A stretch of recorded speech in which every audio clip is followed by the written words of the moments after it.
Hi, I'm Allison with Pink Nannies. I have worked with hundreds of families across the country.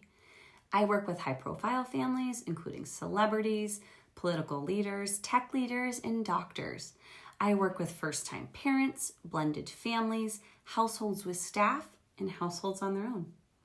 Today we are talking about how to onboard a nanny or a household manager like a CEO. If you want long-term peace, do not wing the first 2 weeks. Let's design them. Let's start with a pre-start setup. Before day one, prepare 4 things. You're going to prepare 1-page home guide, so a rhythm that outlines flexible time windows, shared notes documents or updates, legal and payroll clarity, and keep it simple and keep it human. Legal and payroll clarity belong before a hire has started the role. So set the role up as a household employee. Do not place a nanny on your company payroll. Use a domestic payroll provider. I can recommend one if you need one. It is compliant. It protects your family. It respects the person caring for your child or your children. True leadership is doing things right, even when it's not the fastest way. Your home guide should really include versions for the children, family values, safety notes, allergies, house rules, your daily rhythm, if there's key contacts, school logins, and where important items live. Clarity is really important. So on week 1, there's going to be a really fast alignment. So day 1 is culture and safety is what I would really call it. You're going to walk the spaces that you use most with this candidate. So the kitchen, the play areas, the bedroom, you're going to show them any safety gear, emergency plans, child-proofing, show how you set the night before. Show how you want the morning to feel. Is it calm, unrushed, connected? Set communication lanes now. Text them for quick updates. Share notes for the daily summary. 10-minute end-of-day check-in every day, the first week. End-of-day scripts, 3 lines only. What worked today, what I noticed, and what I adjust tomorrow. 3 lines, low emotion, high clarity. Day 2 is rhythm and expectations. So demonstrate your parenting approach in very clear language. Here is how we handle tantrums. Here is how we handle screens. Here is how we approach food battles. And bedtime, what matters most is connecting, respecting, and following through. Invite your nanny's professional view. You hired them as a professional. Ask them their viewpoint. What do you see in our child? What routines do you prefer for this age?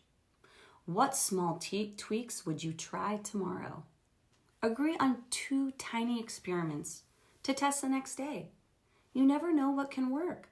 Let the professional try it out. Day 3 is roles and results.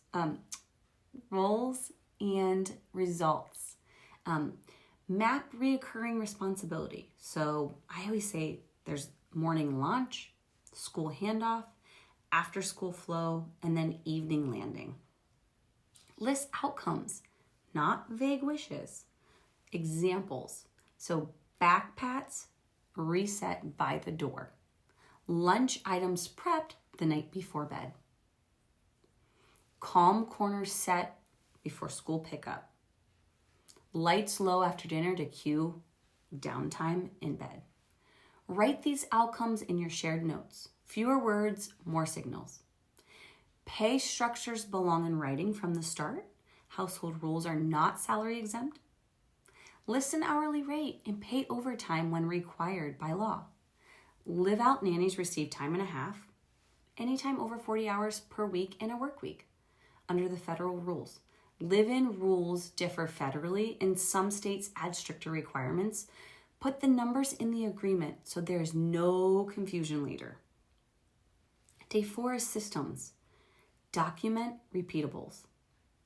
laundry, snack restock, activity planning, calendar invites, car seats, any school forms, travel folders. Demonstrate once, then let them run with it.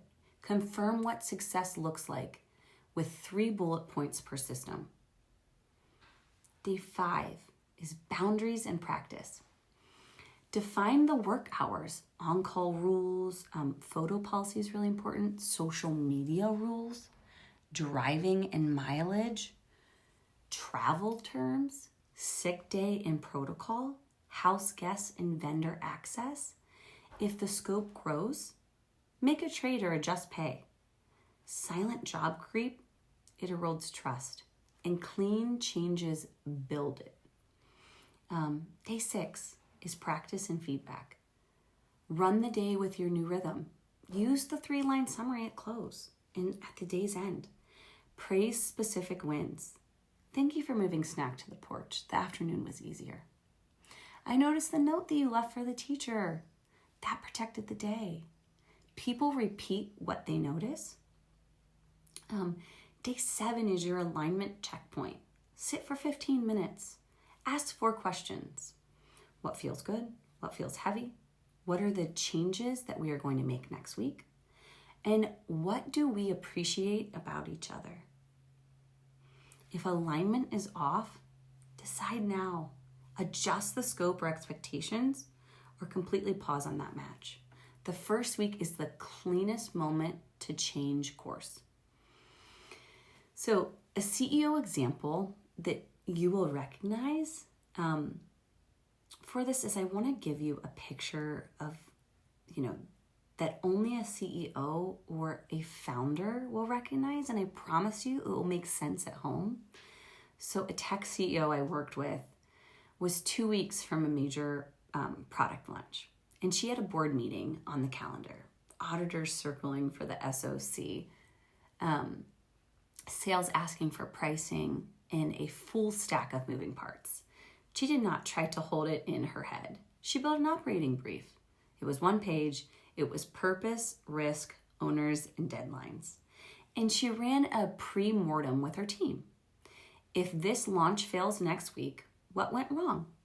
They listed points, bottlenecks, single points of failure. And they mixed them before the week began. They set a simple operating cadence: daily setup, midweek review, end of week discussion and decisions. They wrote 2 run books, one for launch and one for instant response if things went sideways. They did not wait for chaos to test their plan. They used the same thinking in her home. She wrote 1 page of household operating brief, purpose, calm mornings, structured children, clear handoffs, risks, late meetings, overtired kids, after school chaos, owners, parent, nanny, teacher, deadlines, consistent by Friday. We ran a pre-mortem for bedtime. If bedtime melts down this week, what went wrong? The list came fast. Snacks too late, screens too close to sleep, backpack scramble, parent sending texts during routines. We built 2 run books, morning launch in 5 steps, evening landing in 5 steps. We set an operating cadence, 3-line daily summary, 10-minute review by Monday, Wednesday, and Friday. We adjusted lighting. We moved snack to the porch. We put backpacks on the same hook. We turned off overheads after dinner. Within 7 days, bedtime was quiet. Same kids, same parents, new operating system. The point is not to turn your home into a boardroom. The point is to bring the part of you that already knows how to lead, 1-page briefs, pre-mortems, small cadences, clear owners. You already do this at work. It is allowed to exist at home. Week 2 is decision and deepening. Days 8 to 10 are refinement days.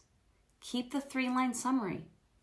Shift the live check on Monday, Wednesday, and Fridays.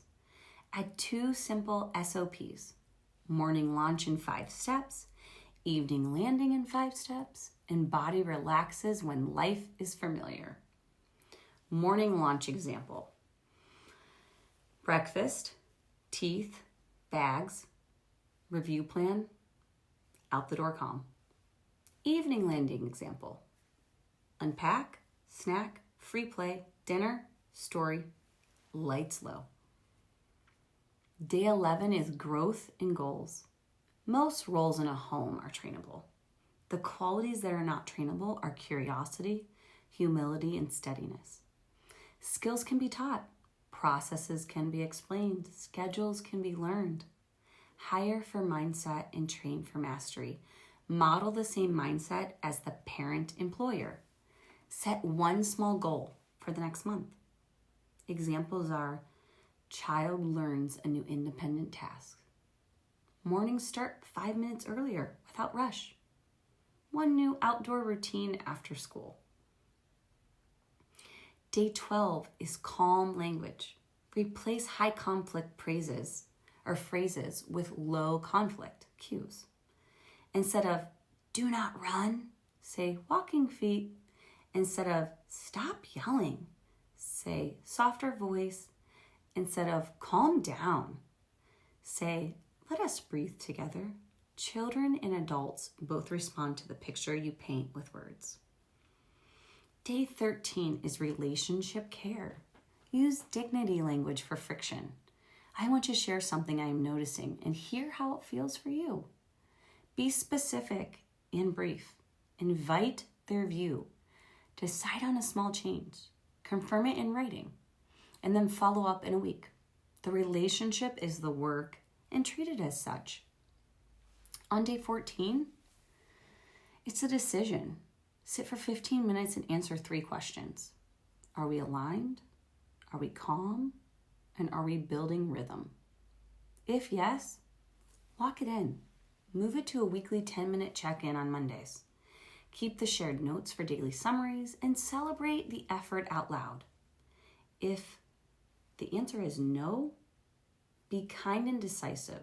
Your child deserves the right fit, and your nanny deserves the right home. So here's a little state law reminder. Domestic worker protections vary by state, so align your agreement with your state rules on overtime, also on breaks and paid time. When in doubt, follow the stricter standards so the relationship stays safe and clear. The other thing that I always say about a relationship is people stay where they feel respected and clear. Pay fairly, and please pay on time. Set review dates on a calendar and honor them.